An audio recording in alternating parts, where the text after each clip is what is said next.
सतनमो आदेश। श्री सद्गुरुदेव जी को लख आदेश आदेश आदेश। 984 सिद्धन को आदेश आदेश। सूफी मत और नाथ संप्रदाय।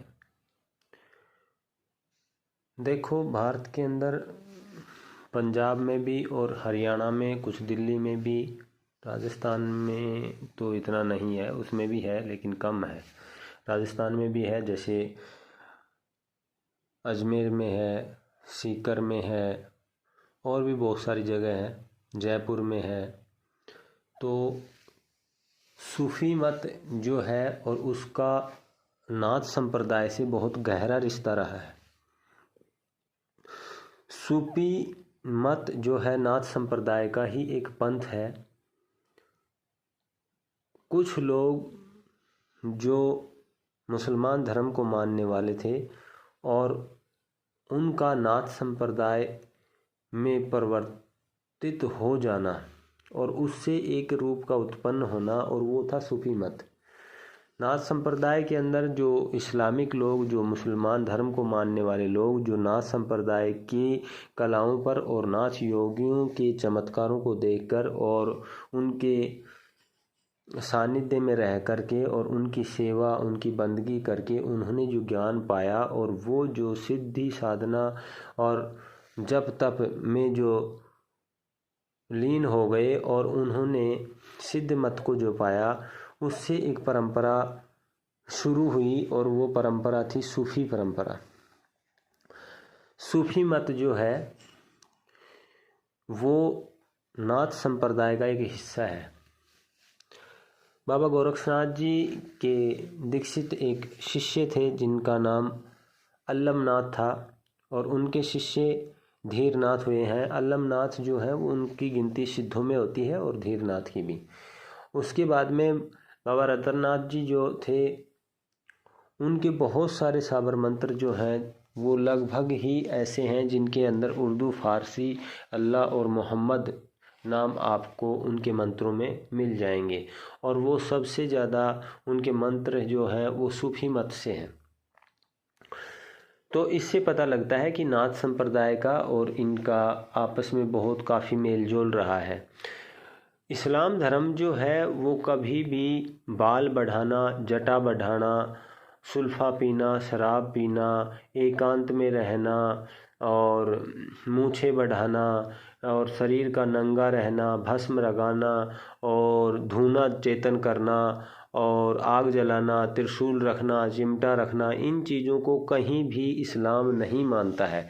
और जो मुस्लिम धर्म के लोग जो चोगा पहनते हैं, चाहे वो ग्रीन कलर का ही पहनते हैं, हरे लिबास में रहते हैं, जो बहुत बड़ी बड़ी जटाएं बढ़ाते हैं, जिनकी बहुत लंबी दाढ़ी होती है, जिनके मूछें होती हैं, और वो लोग जो कान चिरा करके और जो धूने पर तपस्या करते हैं, वो नाथ संप्रदाय से ही हैं।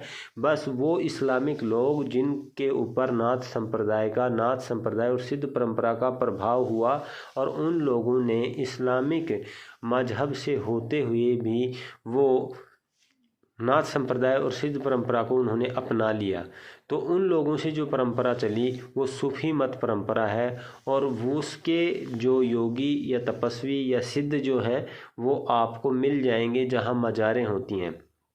उन मज़ारों के ऊपर जैसे आप जाएंगे जहाँ भी, जैसा कि अजमेर में जाएंगे, या फिर आप पानीपत में जाएंगे, या फिर आप करनाल के पास में एक जगह है वहाँ जाएंगे, या फिर करनाल के पास में है जो जगह पक्के पुल के नाम से, और उसके बाद में आप पंजाब में चले जाओ।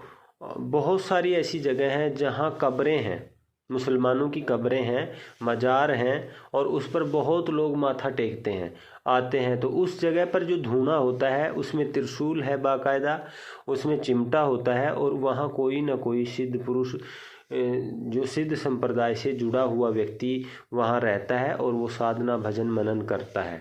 उनका रिश्ता अगर हम गहराई से जा कर के देखेंगे तो नाथ संप्रदाय से पाया जाएगा, क्योंकि उन लोगों ने, उनके पूर्वजों ने जो मुसलमान होते हुए नाथ संप्रदाय से वो लोग प्रभावित हुए और उन्होंने नाथ संप्रदाय की योग और तंत्र परंपरा को अपनाया।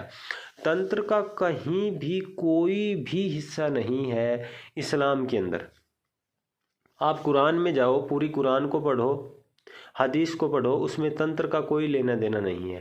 तंत्र जो इस्लाम के अंदर आया वो नाथ संप्रदाय से आया। तंत्र जो इस्लाम के अंदर घुसा, तो जो इस्लामिक लोग जो तांत्रिक बने, वो तंत्र का जो कारण है वो नाथ संप्रदाय है।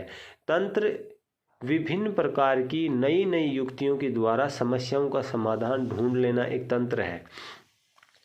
और तंत्र जो आया है इस्लाम में वो बाहर से आया है, इस्लाम की खुद की देन नहीं है और ना ही इस्लाम की उत्पत्ति है तंत्र। तंत्र जो है वो सनातन सभ्यता संस्कृति की उत्पत्ति है और बहुत बड़े बड़े रिसर्चरों ने तंत्र को के ऊपर शोध करके वो चीज़ सामने लाई गई है।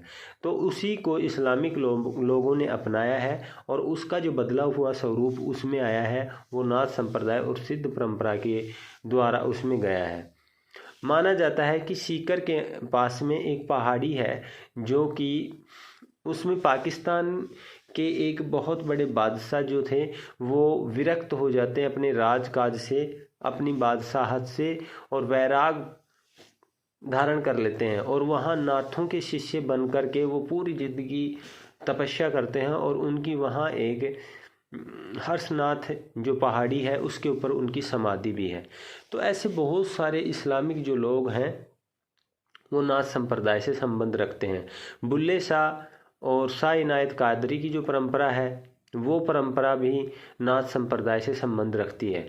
बुल्ले शाह के जो आप लगभग जितने भी उसकी साखियाँ, उसके कौल, उसकी कलाम जो आप सुनेंगे तो उसमें नाथों के बारे में बहुत सारा जगह चर्चा आती है और वो ध्यान योग साधना से अपना संबंध रखते हैं। वो नमाज से, मस्जिद से जो है, मस्जिद और नमाज का आप उसमें खंडन करते हुए पाएंगे उन्हें।